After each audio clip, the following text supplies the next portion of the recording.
پرېږده چې لوزونه د دروغو د رښتیا کم ته راته سبا کوه زه به بېګا کم پرېږده چې لوزونه. بسم الله الرحمن الرحیم. مونږه دا وخت په سوات کې موجود یو. په سوات کې د کلي نوم دی نوی کلی. د نوي کلي حدودو کې یو 2 ورځې مو شوې. خپل مشر سید محمود احمد صاحب سره د اسلام آباد نه راغلي یو. زه راسره جان محمد خان شیرپور صاحب دی. دلته کې مونږ سره یو زلمی میلاو شو چې د یو ډېر ښه پلار زوی دی د یو ننګیالي سپین سپېڅلي پښتون جهانګیر خان. حاجي صاحب په خبرو کې وویل چې دا د جهانګیر خان زوی دی، د شاعر هم دی او هغه هم راسره ناست دی. مونږ ناست یو او تاسو سره د دې ویډیو مقصد صرف د جهانګیر خان د زوی د دې ځوان زلمي چې اوس سبق وایي ورسره ادبي سفر هم د ده روان دی او دلته کې یو ادبي تنظیم سره ناست هم کوي. ډېره زیاته مننه کوم ستاسو چې راغلی وخوره کړو. زما نوم سیف الله دی. په ادبي دنیا کې په سیف الله صاحب باندې او د مشال پښتو ادبي ټولنې سره زما تعلق دی. د هغې پریس سیکرټري یم. ماشاءالله.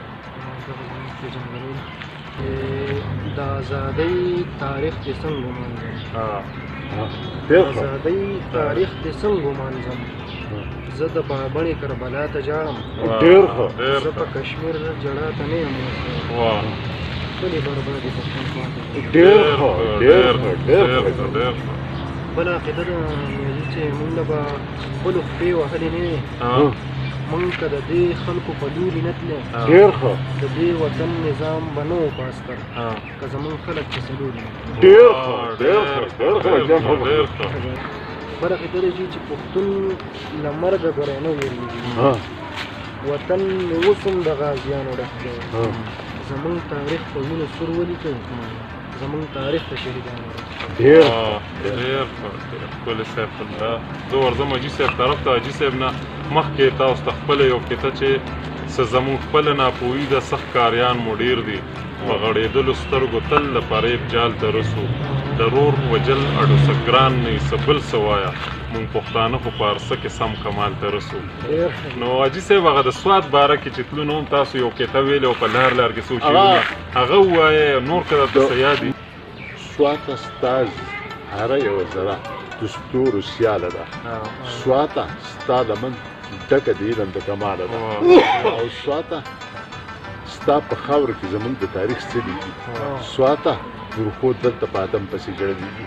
ډېر ښه د دې وړې غونته ویډیو مقصد دا و چې مونږ شیرپور صاحب چې یو خو مونږ کتونکو ته د یو ځوان زلمي چې کوم منظوم غږ دی د قوم ته د شاعري ده د هغې څه ټوکړه وړاندې کړو او د هغې نه علاوه د دې ویډیو بل مقصد دغه خوږ انسان ته جهانګیر خان ته سلام رسولو د ویډیو په ذریعه چې مونږ تاسو درشلو ته راغلي یو او زمونږ اوس هم ستاسو هغه مینه ستاسو خوږ شخصیت مونږ سره چې کوم دی نو تاسو دې هم الله ژوندي لري او د سیف الله صاحب په شکل کې مونږ سره دلته کې موجود د شیرپور صاحب د جهانګیر خان ته څه پیغام ورکړی لنډ غونته. نو بس دا ده چې پښتو کې وایي چې یا ورپنه او یا غرپنه.